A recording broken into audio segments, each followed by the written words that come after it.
Chapter 15. It wasn't until dark came that I really began to get uneasy about Mom and Lizbeth. Then I could hardly stand it because they hadn't come home. I knew in my own mind why they hadn't. It had been late when they'd started out. They had had a good long piece to go, and even with the wood at hand, it took considerable time to drag up enough for the size fire they needed. And I couldn't think of any real danger to them. They weren't far enough away from the cabin to be lost, and if they were, Jumper knew the way home. Also, Jumper was gentle. There wasn't much chance that he'd scare and throw them off. And on top of all that, they had Old Yeller along. Old Yeller might be pretty weak and crippled yet, but he'd protect them from just about anything that might come their way. Still, I was uneasy. I couldn't help having the feeling that something was wrong. I'd have gone out to see about them if it hadn't been for little Arliss. It was past his supper time, and he was getting hungry and sleepy and fussy. I took him and the speckled pup inside the kitchen and lit the candle. I settled them on the floor and gave them each a bowl of sweet milk, into which I crumbled cold cornbread. In a little bit, both were eating out of the same bowl. Little Arliss knew better than that, and I ought to have had pat on him for doing it, but I didn't. I didn't say a word. I was too worried. I just about made up my mind to put little Arliss and the pup back to bed and go look for Mama and Lizbeth when I heard a sound that took me to the door in a hurry. It was the sound of dogs fighting. The sound came from way out there in the dark, but the minute I stepped outside, I could tell that the fight was moving toward the cabin. Also, I recognized the voice of Old Yeller. It was a sort of raging yell he let out when he was in a fight to the finish. It was the same savage roaring and snarling and squalling that he'd done the day that he fought the killer hogs off me. The sound of it chilled my blood. I stood, rooted to the ground, trying to think what it could be, but what I ought to do. And then I heard Jumper snorting keenly and Mama calling in a frightened voice, "Travis! Travis! Make a light, son, and get your gun! Hurry!" I came alive then. I hollered back at her to let her know that I'd heard. I ran back into the cabin and got my gun. I couldn't think at first what would make the sort of light I needed, then recollected a clump of bear grass that Mama had recently grubbed out, where she wanted to start a new fall garden. Bear grass has oily sap that makes it burn bright and fierce for a long time. A pile of it burning would make a bright light. I ran and snatched up 4 bunches of the half-dried bear grass.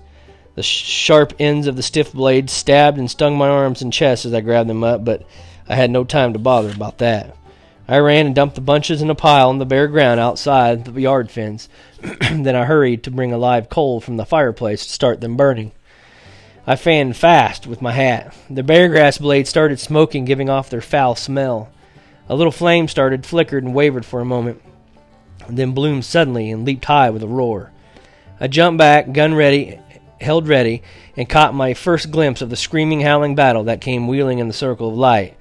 It was Old Yeller, all right, tangled with some animal as big and as savage as he was. Mama called from outside the light's rim, "Careful, son, and take close aim! It's a big loafer wolf, gone mad!" My heart nearly quit on me. There weren't many of the gray loafer wolves in our part of the country, but I knew about them. They were big and savage enough to hamstring a horse and drag down a full-grown cow. And here was Old Yeller, weak and crippled, trying to fight a mad one. I brought up my gun, then held the fire while I hollered at Mama, "Y'all get in the cabin! I'm scared to shoot till I know you're first out of the line. A fire!" I heard Mama whacking Jumper with a stick to make him go. I heard Jumper snort and the clatter of his hooves as he went galloping in a wide circle to come up behind the cabin. But even after Mama called from the door behind me, I still couldn't fire, not without taking a chance on killing Old Yeller. I waited, my nerves on edge, while Old Yeller and the big wolf fought there in the firelight. Whirling and leaping and snarling and slashing, their bared fangs gleaming white, their eyes burning green in the half-light. Then they went down in a tumbling roll that stopped with the big wolf on top, his huge jaws shut tight on Yeller's throat. And that was my chance, and one that I'd better make good. As weak as Old Yeller was, he'd never break that throat hold. There in the wavering light, I couldn't get a true bead on the wolf. I couldn't see my sights well enough. All I could do was guess aim and hope for a hit. I squeezed the trigger. The gun stock slammed back against my shoulder, and such a long streak of fire spouted from the gun barrel that it blinded me for a second, and I couldn't see a thing. Then I realized that all the growling and snarling had hushed. A second later, I was running toward the 2 still gray forms lying side by side. For a second, I just knew that I'd killed Old Yeller, too. Then, about the time I bent over him, he heaved a big sort of sigh and struggled up to start licking my hands and wagging that stub tail. I was so relieved that it seemed like all the strength went out of me. I slumped to the ground and was sitting there shivering when Mama came and sat down beside me. She put one arm across my shoulders and held it there while she told me what had happened. And like I'd figured, it'd taken her and Elizabeth till dark to get the wood dragged up and the fire to going around the dead cow. Then they mounted old Jumper and headed for home. They'd been without water all this time and were thirsty, and when they came to the crossing on Birdsong Creek, they dismounted to get a drink, and while they were lying down drinking, the wolf came. He was right on them before they knew it. Mama happened to look up and see the dark hulk of him coming bounding toward them across the little clearing. He was snarling as he came, and Mama just barely had time to come to her feet and grab up a dead chinaberry pole before he sprang. She whacked him hard across the head, knocking him to the ground. Then Old Yeller was there, tying into him. Mama and Elizabeth got back on Jumper and tore out for the house. Right after them came the wolf, like he had his mind fixed on catching them and nothing else. But Old Yeller fought him too hard and too fast. Yeller wasn't big and strong enough to stop him, but he kept him slowed down and fought away from Jumper and Mama and Elizabeth. He'd had to been mad, son, Mama wound up. You know that no wolf in his right senses would have acted that way, not even a big loafer wolf. Yes'm, I said. And it's sure a good thing that Old Yeller was along to keep him fought off. I shuddered at the thought of what had happened without Old Yeller.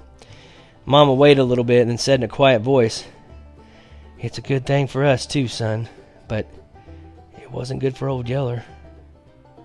The way she said that gave me a cold feeling in the pit of my stomach. I sat up straighter.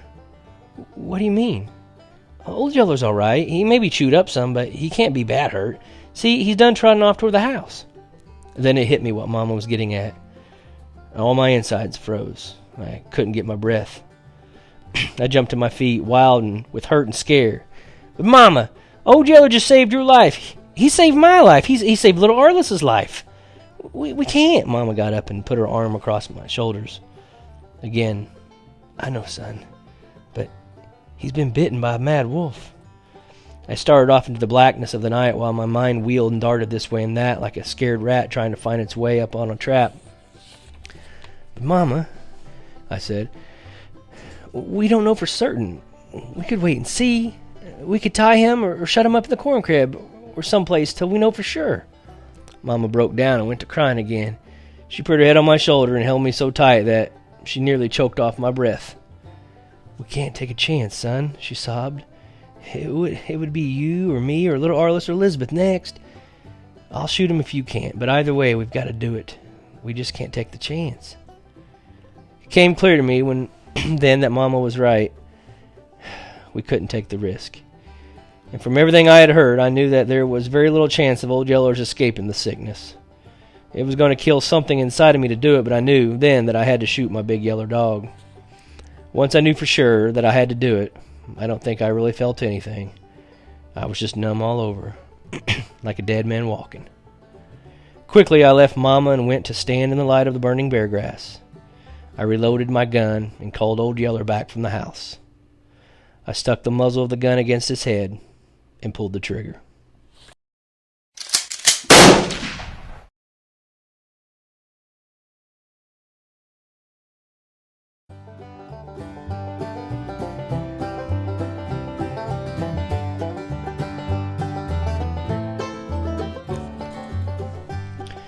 Chapter 16. Days went by, and I couldn't seem to get over it. I couldn't eat, I couldn't sleep, I couldn't cry. I was all empty inside, but hurting. Hurting worse than I'd ever hurt in my life. Hurting with a sickness there that didn't seem to be any cure for it. Thinking every minute of my big yellow dog, how we'd worked together and romped together, and how we'd fought the she-bear off little Arliss, and how he'd saved me from the killer hogs, and how he'd fought the mad wolf off Mama and Lizbeth. Thinking after all this, I'd have to shoot him, the same as I'd done with the roan bull and the spot heifer. Mama tried to talk to me about it, and I let her. But while everything she said made sense, it didn't do anything to that dead feeling I had.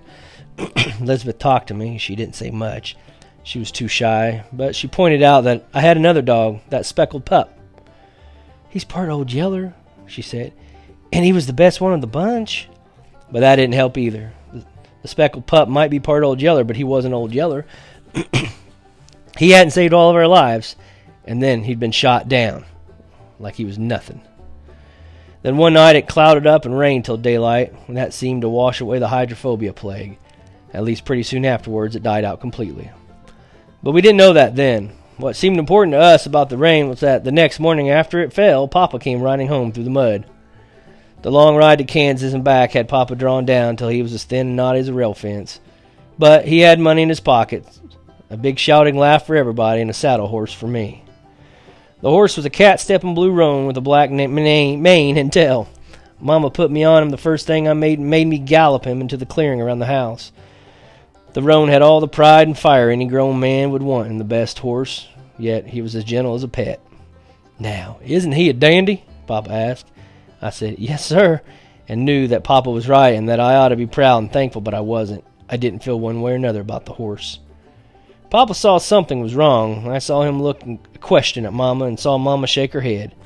Then late that evening, just before supper, he called me off down to the spring where we sat and we talked. "Well, your Mama told me about the dog," he said. I said, "Yes, sir," but didn't say anything. That was rough. That was as rough as anything I ever heard tell of happening to a boy. And I'm mighty proud to learn how my boy stood up to it. You couldn't ask any more of a grown man. He stopped for a minute. He picked up some little pebbles and thumped them to the water, scattering a bunch of hairy-legged water bugs. The bugs darted across the water in all directions. Now the thing to do is to try and forget it and go on being a man. But how? How can you forget a thing like that? He studied me for a moment and then shook his head. "I guess I don't quite mean that. It's not a thing you can forget. I don't guess it's a thing that you ought to forget. And what I mean is things like that happen. They may seem mighty cruel and unfair, but that's just how life is part of the time. But that isn't the only way life is. But part of the time it's mighty good. And a man can't afford to waste all the good part worrying about the bad parts. That makes it all bad. You understand?" "Yes, sir," I said, and I did understand. Only it still didn't do me any good. I still felt just as dead and as empty. That went on for a week or better, I guess, before a thing happened that brought me alive again. It was right at dinner time. Papa had sent me out to the lot to feed Jumper and the horses. I just started back when I heard a commotion in the house. I heard Mama's voice lifted high and sharp. "Why, you thieving little whelp!" she cried out. Then I heard a shrieking yelp, and out the kitchen door came the speckled pup with a big chunk of cornbread clutched in his mouth. He raced around the house, running with his tail clamped. He was yelling and squalling like somebody was beating him to death. But that still didn't keep him from hanging on to that piece of cornbread that he'd stolen from Mama. Inside the house, I heard little Arliss. He was fighting and screaming his head off at Mama for hitting his dog. And above it all, I could hear Papa's roaring laughter. Right then, I began to feel better. The sight of that little old pup tearing out of the brush with that piece of cornbread seemed to loosen something inside of me. I felt better all day. I went back and rode my horse and enjoyed it. I rode way off out into the brush, not going anywhere especially, just riding and looking and beginning to feel proud of owning a real horse of my own. Then along about sundown, I rode down into the Birdsong Creek, headed for the house. Up at the spring, I heard a splashing and hollering, and I looked ahead. Sure enough, it was little Arliss. He was stripped naked and romping in our drinking water again, and right there romping in that with him was that little bread-stealing speckled pup. I started to holler at them. I started to say, "Arliss, you get that nasty old pup out of our drinking water!" But then I didn't. Instead, I went to laughing. I sat there and laughed until I cried, when all the time I knew that I ought to go and beat them to a frazzle for messing up our drinking water. When finally I couldn't laugh and cry another bit, I rode on up to the lot and turned my horse in. Tomorrow, I thought, I'll take Arliss and that pup out for a squirrel hunt. The pup was still mighty little, but the way I figured it, if he was big enough to act like Old Yeller, he was big enough to start learning to earn his keep.